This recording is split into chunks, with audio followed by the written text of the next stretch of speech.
ಬಾಳಿಗವ್ರೆ LIC ಆಗೋದೇ ಹಾಗೆ.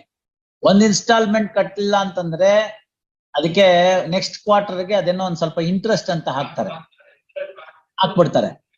ಆಮೇಲೆ ವರ್ಷಕ್ಕೆ ಒಂದ್ಸತಿನೋ 2 ವರ್ಷಕ್ಕೆ ಒಂದ್ಸತಿನೋ 3 ವರ್ಷಕ್ಕೆ ಒಂದ್ಸತಿನೋ there is a scope for revival of the ಇದು ಲ್ಯಾಪ್ಸ್ಡ್ ಪಾಲಿಸಿ ಅಂತ. ಅದು ಮಾಡಿಲ್ಲ ಇದ್ರಲ್ಲಿ. ಅಷ್ಟ್ರಲ್ಲಿ ಸತ್ತು ಬಿಟ್ಟಿದ್ದಾನೆ.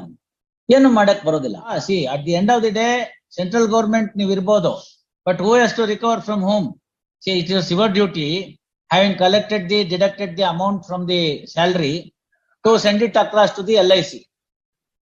ಅದಾಗ್ಲಿಲ್ಲ. ಅದಾಗದ್ಮೇಲೆ ಅವ್ರ ಹತ್ರ ಎಷ್ಟು ಕೊಡ್ಬೇಕು ಅನ್ನೋದನ್ನ ನೀವು ತೀರ್ಮಾನ ಮಾಡ್ಕೋಬೇಕು. ಇಲ್ದಾದ್ರೆ ಅವ್ರದ್ದು ಟೋಟಲ್ ಅಮೌಂಟ್ ಎಷ್ಟು ಪ್ರಾಸಿಡ್ಸ್ ಬರ್ತಿತ್ತೋ ಅಷ್ಟನ್ನ ನಾನು ಡಿಕ್ರಿ ಮಾಡಿ ಇವ್ರು ಕೊಟ್ಟು ರೈಟ್ ಆಫ್ ಅಬ್ರೋಗೇಷನ್ ನ ಎಕ್ಸರ್ಸೈಸ್ ಮಾಡಿ ಅಂತ ಹೇಳಿ ನಿಮ್ಮ ಹತ್ರ ವಸೂಲಿ ಮಾಡ್ಬೇಕು. ಅದಕ್ಕೆ ಕಾಂಟ್ರಾಕ್ಟ್ ಇಲ್ಲ. No contract, but the court decree is like that. It is wrong in the absence of any such agreement. So you will have to, the entire amount is to be paid by you. ಅದಕ್ಕೆ ಅವ್ರ ಹತ್ರ ಮಾತಾಡ್ಕೊಂಡ್ರೆ ಮುಗ್ದೇ ಹೋಗುತ್ತೆ. ಅಷ್ಟೆಲ್ಲ ಇಷ್ಟು ಕೊಡ್ತೀವಿ ಅಂತ. ನೀವು ಅಷ್ಟೇ ಅದನ್ನ ಆಗಿತ್ತೋ ಇಲ್ದೋ ಬಿಡ್ತೋ ಅಷ್ಟೆಲ್ಲ ಅಷ್ಟು ಮಾಡಿದ್ರೆ ಇಷ್ಟು ಬರ್ತಿತ್ತು ಅನ್ನೋದು ಬೇಡ. ಇಷ್ಟು ಅಂತ ಹೇಳಿ ಮಾತಾಡಿ ಅವ್ರ ಹತ್ರ ಕೊಟ್ಕೊಂಡು ಮುಗಿಸ್ಕೊಂಡ್ಬಿಡಿ. Anyway, entire premium amount that has been deducted, which was not sent to it has been refunded. So there is no proper policy at all. When there is no proper policy, ಏನ್ ಬರುತ್ತೋ ಅದು ತಗೋಬೇಕು. ಹಾಗಾಗಿ you agree with whatever the amount that they want to and then settle it. ಅವ್ರನ್ನ exonerate ಮಾಡೋದಷ್ಟೇ. ಅಲ್ಲ ಬರೋದಿಲ್ಲ. You always have a wonderful smile. Continue to have that.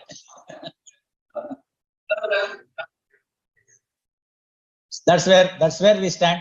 Should we make it an order of the court or you try your settlement terms with other?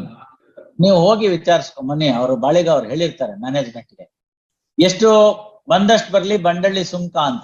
ಆಯ್ತಾ? ನಿಮ್ಗೇನ್ ಬರುತ್ತೆ ಅದ್ ತಕೊಳ್ಳಿ. ಅವರೇ ಹೋಗ್ಬಿಟ್ಮೇಲೆ ಇನ್ನು ಬರೀ ಹಣಕ್ಕೆ ಕಷ್ಟ. ಅದು ಸ್ವಲ್ಪ ಸರಿಪಡಿಸ್ಕೊಳ್ಳಿ. ಮತ್ತೆ ನಿಮ್ಮ ಅವ್ರ ಮೇಲೆ ಇರ್ತಕ್ಕಂಥ ಜವಾಬ್ದಾರಿ ಏನ್ ಬೇಕೋ ಅದನ್ನ ಮಾಡ್ಕೊಳ್ಳಿ. ಕೂತ್ಕೊಂಡು ಮಾತಾಡಿದ್ರೆ ಅವ್ರಿಗೆ ಕ್ಲೋಸ್ ಮಾಡೋಣ. ಕಾಂಪ್ರಮೈಸ್ ಪೆಟಿಷನ್ ಫೈಲ್ ಮಾಡಿ. That you agree to receive so much from directly from the HMT and thereby the appeal can be disposed of. When do you go? Tomorrow? ಅಲ್ಲಲ್ಲ, ನೀವು ಹೋಗೋದು ನಾಳೆನೆ ಹೋಗಿ. 1 ವಾರ ಟೈಮ್ ಕೊಡ್ತೀನಿ. ನೀವು ಹೋಗೋದಕ್ಕೆ ಲೇಟ್ ಮಾಡಿದ್ರೆ ನಾಳೆ ಹೋಗಿ. ಅವ್ರು ಬಾಳಿಗವ್ರು ಇವತ್ತೇ ಹೇಳಿರ್ತಾರೆ. ನೀವು ಹೋಗಿ, ಈಗ ಡಿಗ್ರಿ ಪ್ರಕಾರ ಇಷ್ಟು ಬರ್ಬೇಕು, ನಾನು ಇಷ್ಟಕ್ಕೆ ತಯಾರಾಗಿದ್ದೀನಿ, ನೀವು ಬರದೇ ಕಳಿಸಿ ಮೇಲ್ಗಡೆಗೆ ವಿತೌಟ್ ಪ್ರಿಜುಡೈಸ್ ಅಂತ ಬೋಲ್ಡ್ ಅಲ್ಲಿ ಬರ್ದ್ಬಿಟ್ಟು I am prepared to accept so much from you and close the matter, put a decent end to this ಅಂತ ಬರ್ದ್ ಕೊಡಿ. ಅದನ್ನ ಅವರು ಕನ್ಸಿಡರ್ ಮಾಡ್ಲಿ. ಬರ್ಕೊಳ್ಳಿ. ಅವ್ರು ಮಾರ್ಕೊಟ್ಮೇಲೆ ಅವ್ನ ಯೋಗ್ಯತೆಗೆ ಹೆಂಗ್ ಬರೀತಾನ್ರಿ ಇದನ್ನ?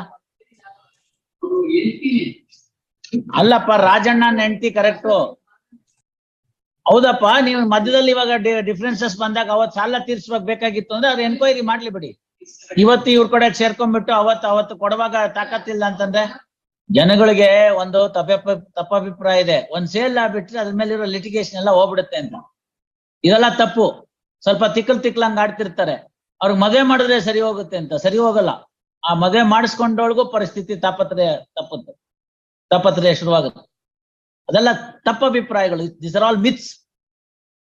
ಒಂದ್ ಸೇಲ್ ಆಗ್ಬಿಟ್ರೆ ಎಲ್ಲ ಕ್ಯೂರ್ ಆಗೋಗ್ಬಿಡ್ತು ಅಂತ. Only in respect of a movable property, holder of a property for a value, deficiency in the title of that property cures, not in respect of immobile property. Sale of goods act all ಆತರಕ್ಕಿದೆ provision, not for the immobile property. ನಿಮಗೆ ಅಷ್ಟು ಅಲ್ಲಿ ಬರ್ಕೊಂಡಿದ್ದಾರೆ, ಸಾಲ ಇತ್ತು ಅಂತ liquidate ಮಾಡಿದ್ದಾರೆ ಅಂತ ಹೇಳ್ತಾರೆ. ಅದನ್ನ ನಿಮ್ಮ ಸೇಲ್ ಡೀಡ್ ಅಲ್ಲಿ ಓದಿ, ಅವ್ರು ಅದನ್ನೇ ಹೇಳ್ತಾ ಇರೋದು. Mister Rajagopal is harping upon the recitals of that sale deed. Read it, no? ಹೌದು, ಮಾಡಿಲ್ಲಪ್ಪ ಇವಾಗ. ಅದಕ್ಕೆ 20 Rule 12 ಅಲ್ಲಿ ಎನ್ಕ್ವೈರಿ ಮಾಡ್ಕೊಳ್ಳಿ. 20 Rule 12 ಅಲ್ಲಿ ಎಕ್ಸಾಮಿನ್ ಮಾಡ್ಕೊಳ್ಳಿ. ನಿಮ್ಗೆ ಯಾಕೆ ಅಷ್ಟು? ನನ್ಗೊಂದು ಅರ್ಥ ಆಗ್ತಿರೋದೇನು ಅಂದ್ರೆ, ಅವತ್ತು ಅಷ್ಟು ತಾಕತ್ತಿದ್ರೆ ಅವನ ಹೆಸರಿಗೆ ಯಾಕೆ ಕೊಂಡ್ಕೊಳ್ಳಕ್ ನೀವು ಬಿಟ್ರಿ? ನಾನು ಅದನ್ನೇ ಹೇಳ್ತಿರೋದು. ಯಾಕೆ ಅವನ ಹೆಸರಿಗೆ ಮಾಡ್ಕೊಳಕ್ ಬಿಟ್ರಿ? ಏನ್ ಗೌರ್ಮೆಂಟ್ ಎಂಪ್ಲಾಯಿನಾ? ಸಾಲ ಸಿಕ್ತಿತ್ತಾ? ಮತ್ತೆ ಅವನ ಹೆಸರಿಗೆ ಮಾಡ್ಕೊಳಕ್ ಬಿಟ್ರಿ ಅಂದ್ರೆ ಯಾಕೆ ಅಂತ? ಯಾಕೆ? ನೀವೆಲ್ಲ ದೊಡ್ಡವ್ರು ಇದ್ರಲ್ಲ, ನಿಮ್ಮ ಹೆಸರಿಗೆ ಮಾಡ್ಕೋಬೇಕಾಯ್ತು ಶ್ರೀನಿವಾಸ್ ಶೆಟ್ಟಿಯಿಂದ. Why only to his name? You must explain that. No, ದೊಡ್ಡವರಾದ್ರೆ ಹೇಳ್ಬೋದು, ಒಪ್ಕೋಬಹುದು, ಈ ರೀತನ ಇತ್ತು, ಅವ್ರ ಹೆಸರಿನಲ್ಲಿ ಆಗ್ಲಿ ಅಂತ ಗೌರವಯುತವಾಗಿ ಮಾಡ್ಕೊಂಡ್ವಿ, ಅದಕ್ಕೋಸ್ಕರ ಅವ್ರ ಹೆಸರು ಮಾಡ್ಕೊಂಡ್ರು, ಇದನ್ನ ಕರೆಕ್ಟ್ ಆಗಿದೆ. ಯಂಗೆಸ್ಟ್ ಮೆಂಬರ್ ಹೆಸರಿನಲ್ಲಿ ಯಾಕೆ ಮಾಡ್ಕೋತಾರೆ? No explanation. ಅದಕ್ಕೆ ನೋಡಿ, ಏನಾದ್ರು ಪ್ರೈವೇಟ್ ಆಗಿ ನೀವು ಒಬ್ಬರೇ ಬೇಕಾದ್ರೆ ಸೆಟ್ಲ್ ಮಾಡ್ಕೋತೀರಾ, ಅಲ್ಲ ಏನಾದ್ರು ಮಾಡ್ಕೋತೀರಾ, ಅಲ್ಲ ಕಾಂಟ್ರಿಬ್ಯೂಷನ್ ಕೇಳ್ತೀರಾ, ನೋಡ್ಕೊಳ್ಳಿ. ಇಲ್ಲದ್ರೆ entire thing can the appeal can be disposed of only with granting 1/4 in what denying the share in that particular property. Evidence on record is not sufficient. ಎಲ್ಲಿ ಏನ್ ಎವಿಡೆನ್ಸ್ ಕೊಟ್ಟಿದ್ದಾರೆ ಹೇಳಿ, ಹೇಳಿ, ಕೊಡಿ. It is nothing but reiteration of the plaint averment. ಅಟ್ಟೆ ಅದ್ರಲ್ಲಿರೋ ಲೈನ್ಗೆ ಇದರಲ್ಲಿ ಲೈನು ವರ್ಬ್ಯಾಟಿಮ್ ಬೇಕಲ್ಲ, ಯಾತಕ್ಕೆ ಅಂತ ಹೇಳ್ಬೇಕಲ್ಲ, ಫರ್ದರ್ ಚೀಫ್ ಎಕ್ಸಾಮಿನೇಷನ್ ಅಲ್ಲಿ ಹೇಳ್ಬೇಕಲ್ಲ, ಹಿಂಗಾಗಿತ್ತು ಪರಿಸ್ಥಿತಿ, ಆ ತರಕ್ಕಿತ್ತು, ಅವನ ಮೇಲೆ ವಿಪರೀತ ಪ್ರೀತಿ ಮುದ್ದು ಎಲ್ಲ ಇತ್ತು, ಅದಕ್ಕೋಸ್ಕರ ಅವನ ಹೆಸರಿನಲ್ಲಿ ಕೊಂಡ್ಕೊಂಡ್ಬಿಟ್ವಿ, ಆ ಮುದ್ದು ಇಂಥದ್ ಕೆಲಸ ಮಾಡ್ಬಿಡ್ತು ಅಂತ. ಗೌಡ್ರೆ, ವಾಟ್ ಇಸ್ ದಿಸ್?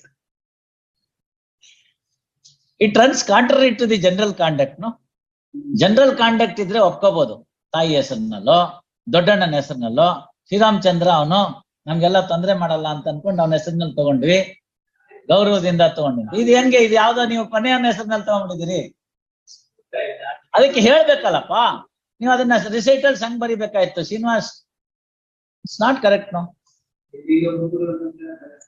ನೋ ಗೌಡ್ರೆ, ಅದು ಬರ್ದಿದ್ದಕ್ಕೆ ನೀವು ಇಲ್ಲೇನಾದ್ರು ಎಕ್ಸಾಮ್ ಮುಂದಕ್ಕಿದ್ರೆ ಪರವಾಗಿಲ್ಲ. ಎಲ್ಲದಕ್ಕಿಂತ ಹೆಚ್ಚಾಗಿ ಚಿಕ್ಕ ನಾರಾಯಣ್ ರಾಜು ಆ ಹೆಣ್ಮಗಳಿಗೆ ಮಾರ್ಕೊಟ್ಮೇಲೆ, how can you admit the written statement that yes it has been purchased for foreign and joint family? You proceed against ಚಿಕ್ಕ ನಾರಾಯಣ್ ರಾಜ್. You proceed. ನಾನು ಪಾರ್ಟಿ ಇದ್ರೆ ಅವನ ಮೇಲೆ ಪ್ರೊಸೀಡ್ ಆಗಿ. ಕರೆಕ್ಟ್, ಅವ್ನು ನಿಮ್ಮಂತೆ ಕೊಲ್ಯೂಸಿವ್ ಇದ್ದಾನು. No, he is collusive. He is in collusion with you. I'll remand the matter. I'll permit them to contest the matter if you want. ಹಾಕ್ತಾರೀಗ. You file your written statement here. I'm ready to. Tomorrow. I'll remand the matter only with this extent. 1/4 ಕೊಟ್ಬಿಡ್ತೀನಿ, only with regard to the item number so and so further enquiry ಆಗ್ಲಿ. Rest of the things ಗೆ 1/4 share ಕೊಡ್ತೀನಿ, ಕೊಟ್ಬಿಟ್ಟು appeal allow ಮಾಡ್ತೀನಿ, only with regard to this remand ಮಾಡ್ತೀನಿ. Okay, I'm agreeable with that. ಮಾಡಿ, ಅದನ್ನ prove ಮಾಡಿ.